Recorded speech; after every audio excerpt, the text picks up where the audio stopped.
Hi, I'm Ryan. Excuse me. Hi, I'm Ryan Marshall, and I'm here with the Hasslers. Actually, if you'd like to introduce yourself, why don't you introduce yourself to our live television audience? Who are we? We're Hunter and the Gatherers. Hunter and the Gatherers. What's up? Closest. So, from left to right, we have Hunter. How you guys doing? Jed.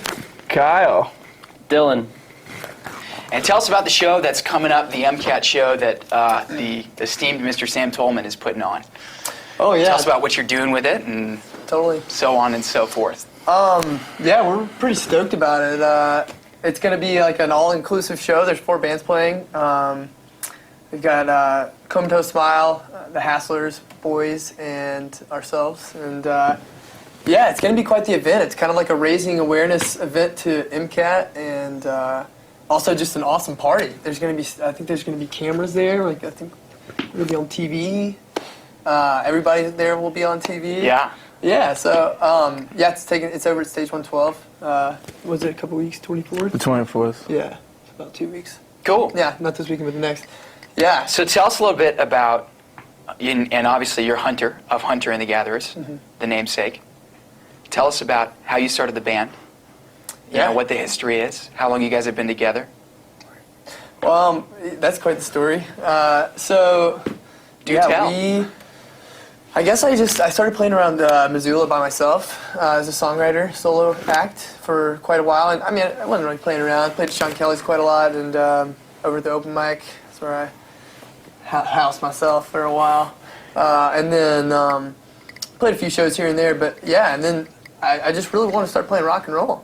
There was a part of me that was missing that, and so we got a band together for an MMAC, Montana Musicians Artists Coalition. And in that band was the well-known session player, David Wilbert. David Wilbert, yes sir, yes. David Wilbert, Emmett Orr of Shakewell was there. The and Emmett Orr.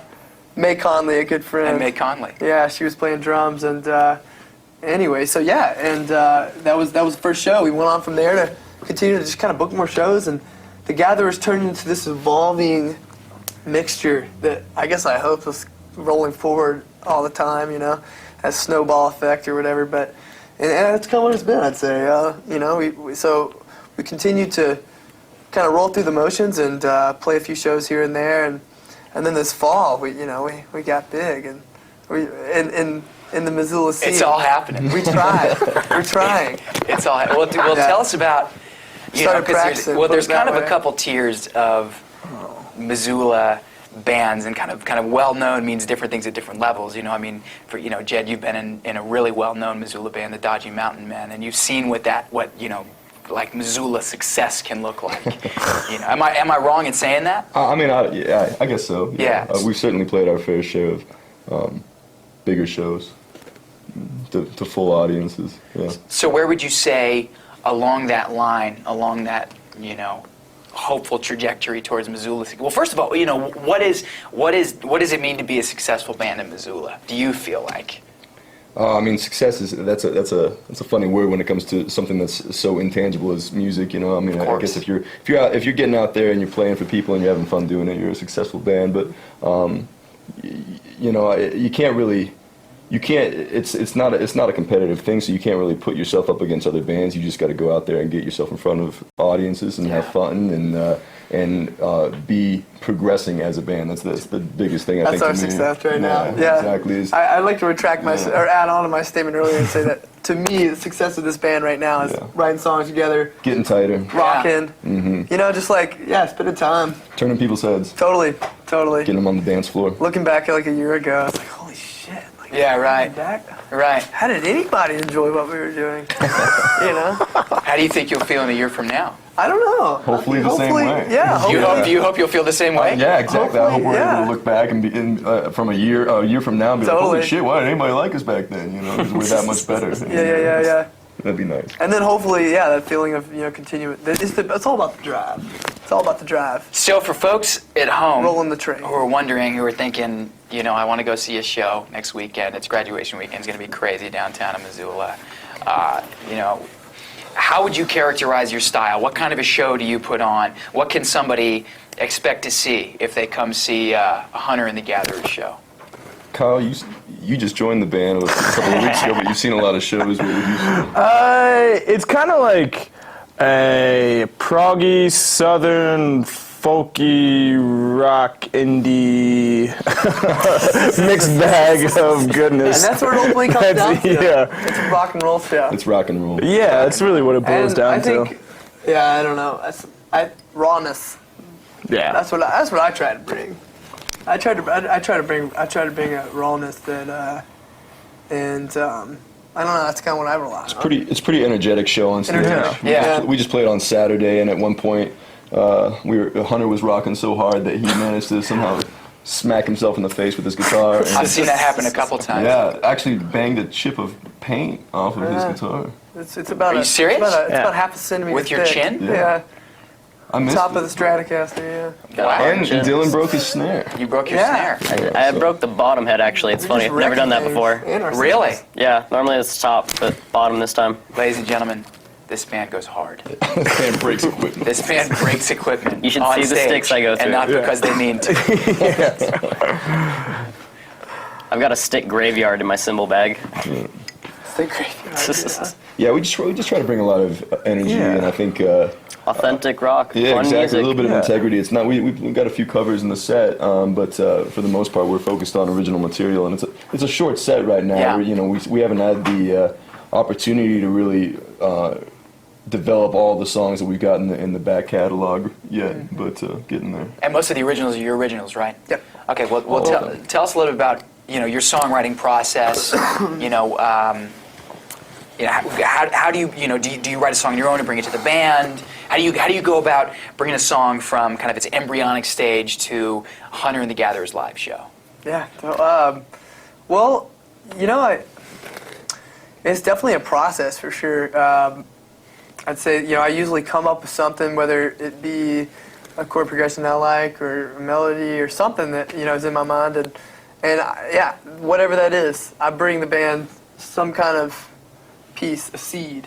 Usually Jed, really, yeah. We'll get together and I'll bring Jed a seed, and Jed will, we kind of have our strengths and weaknesses. I've kind of got this melodic, able to find melodies. Jed's really good with chords and getting outside of the box and spreading the notes, you know what I mean? And so I'll bring a seed, we'll work on it, and then that's how we kind of roll it that way, and then we'll pitch it to Kyle and Dylan and as a full band. And so it's very much an organic process. Definitely, it's man. very much kind of everybody's contributing and bringing their own piece to the situation. Yeah, and it's very much like and I always say it too, like Hunter the Gatherers is our band. Like I come up with ideas, but that's my input. That's the biggest. That's what I focus on, at least. In this process of writing. And I think that ultimately, like, I don't have the skill that Jed's got, that Kyle's got, that Dylan's got to do what they do. And so it's really all about, like, letting them, letting us as a group and a collective, throw a piece in. And it's good because it allows us to, it's good. Well, I think it shows up in the energy that everybody has on stage. You can tell that everybody is invested and everybody's giving all they got. It's great to see. Yeah, it's great to see. Yeah, We're having fun with it. We do have fun, and that's the main thing too. Yeah, for sure. Fun, all about fun. Yeah. So how long have each of you guys been around Missoula, playing in the scene, playing music? Period. I've been in Missoula for about 8 years now. Yeah. And I've been playing. Where are you from? I'm from the Yak Valley in the northwest part of the state. But I've been playing music with various local bands for about 4 years now, I guess, something like that. 4 or 5. How about you, Kyle? I'm originally from Baltimore, Maryland.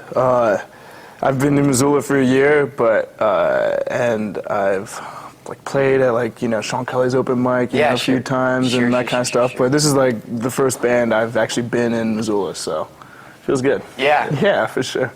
And Dylan, you played with the well-known Willard Peterson. Yeah, that was actually my first project in Missoula. Cool. Yeah, that was just about last November. Cool. And I've been playing with multiple people ever since. Yeah. It's been pretty cool. And you, sir? I moved to Missoula in August of 2011 to start school here, and have been playing music here ever since. So yeah, it's going up on about 3 years.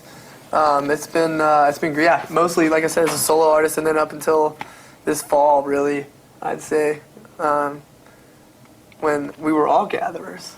at one point or another. Yeah, well, long story. I used to be. Long story short. I used to be. The guy interviewing us. I used to be a This gatherer. was the gatherer. Have an intimate understanding of the way that this twisted, troop of people works. Vagabonds. I could tell you were kin. Yeah, right, yeah. There we go. Yeah, so there's a mix. You've got some veterans, you've got some folks who are kind of new coming into it, which is cool. Yeah. The energy is there. Totally. Yeah, and hopefully, as we have started to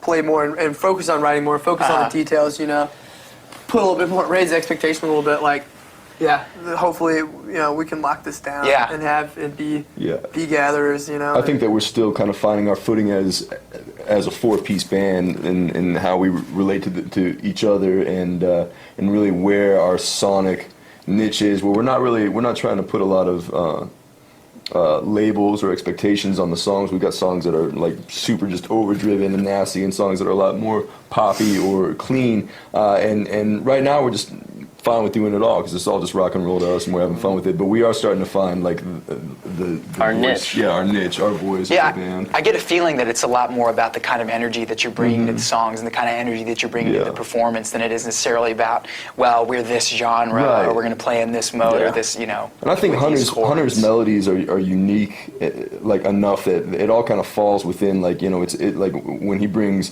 the idea of a song to the table, it doesn't really matter where it goes. It's still obviously his song. And we adapt it as a Hunter and the Gatherers song, no matter where it starts from, and they don't all sound the same, thank God. But once again, it's all rock and roll. Yep, all rock and roll. And then even like our covers, we've even put our own little spin on them too, which is pretty totally, cool. Yeah, We don't even play the right chords. So what makes a good rock and roll band?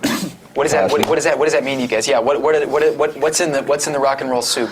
Passion and friends with good musical interaction. Lots of garlic. Oh yeah. Sweat. Spicy meatball. Spicy meatballs. I don't know. I mean, passion for sure. The funk. The funk.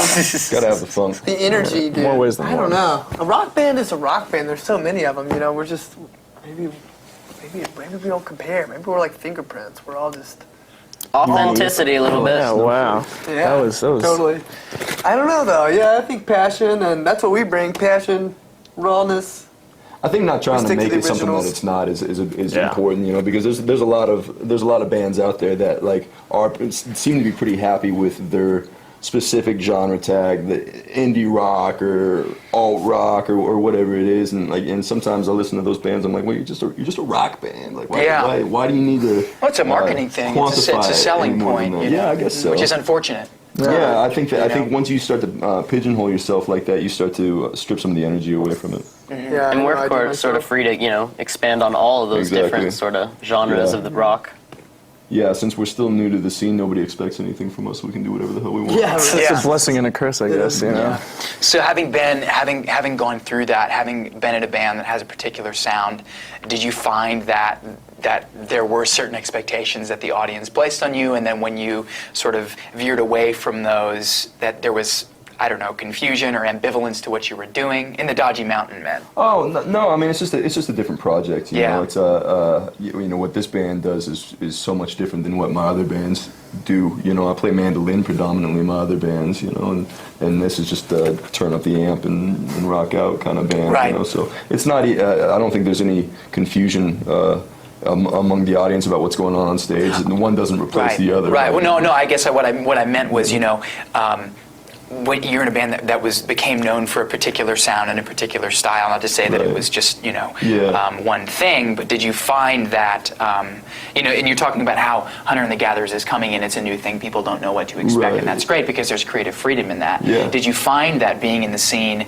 in a situation where you became known for one thing, that it was difficult to, do you feel that this is how do you feel that this scene reacts to bands that are established in one particular way, kind of experimenting and moving through genres? I think this town is overwhelmingly supportive of the music community that exists within this town. You know what I mean? Where it's not like, I mean, you know, like they may not want to pay the cover charge all the time, but like the thing is like that, you know, they'll get out and they'll rock and roll with whatever's on stage. And that's pretty rare really, for a music scene. Absolutely, you know, they're really cool. into bands bringing something new to the table. You know what I mean? Like that's, I mean, I know I am. Those are my favorite bands in town. Bands like Lunacy in the Moon or Heirs to the Sun or Lock, Stock, Cartel. Those are some of my favorite bands because they're really pushing the envelope. You know, and they're gaining a lot of traction in the scene because of it. You know? They're doing something different. And I think we do something different. Yeah. Because there's not a lot of great rock and roll in this town. There's not a lot of rock and roll. There's not a lot of rock and roll. There's really not rock and roll. Yeah.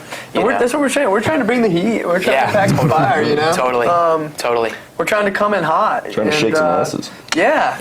And that's the thing for me. I take pride in, you know, some people may say, oh, why can't you just write the same kind of songs and be this kind of band, you know, and be that kind of band, and we'll be whatever we are, you know. Yeah. I guess to the people listening, but like, leave with that. Like, it's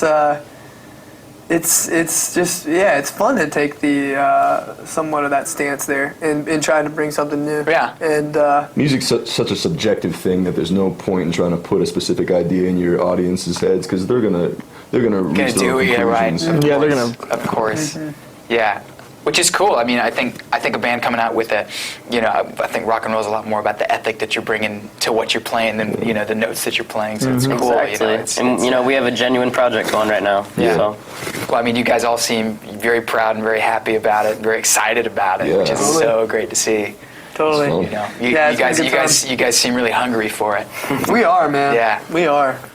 What's as the de facto band leader? What's your vision for the future with Hunter and the Gatherers? Where do you want to see it go in Missoula? What do you want to see happen?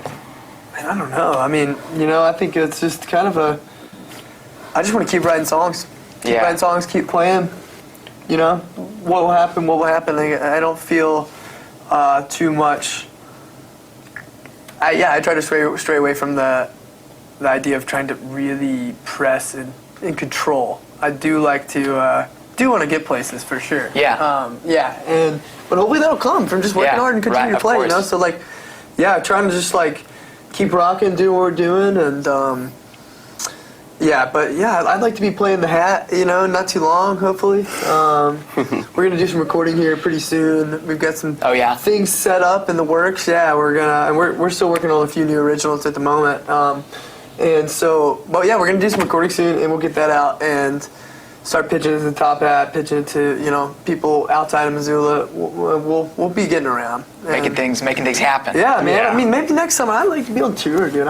I'd like to be moving. Let's go on tour. I like to be on the wheels. Yeah, I'm not. Going from place to place, seeing towns, playing music. Not as concerned about like what we're gonna do in the Missoula music community as much as I love the Missoula music community. It's a bigger picture than that. I think that once a band finds its collective creative muse, you follow the muse. You let that take you take you where it wants to go. You know, you follow the music, and we'll see what happens. So the show is coming up in not this weekend but next weekend. Yeah. Okay, so tell our wonderful audiences who are viewing at home who else is going to be on the bill. Yeah. Kind of fill us in a little bit more about the show and what's going to be going down. Cool. Yeah. So once again, it's May 24th, Saturday. It's going to be streamed live online at www.gigi.org.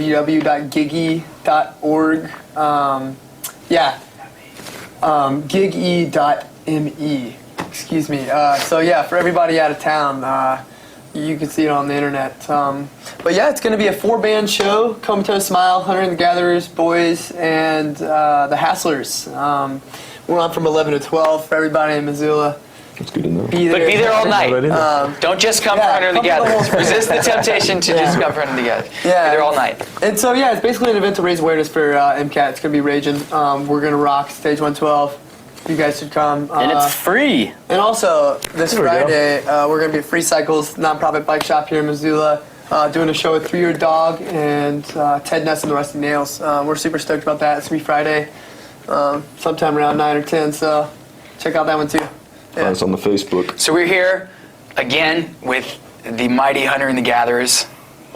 The mighty Hunter and the Gatherers. Check them out at the MCAT Shindig going on next weekend. This is Ryan Marshall signing off. Thanks, man.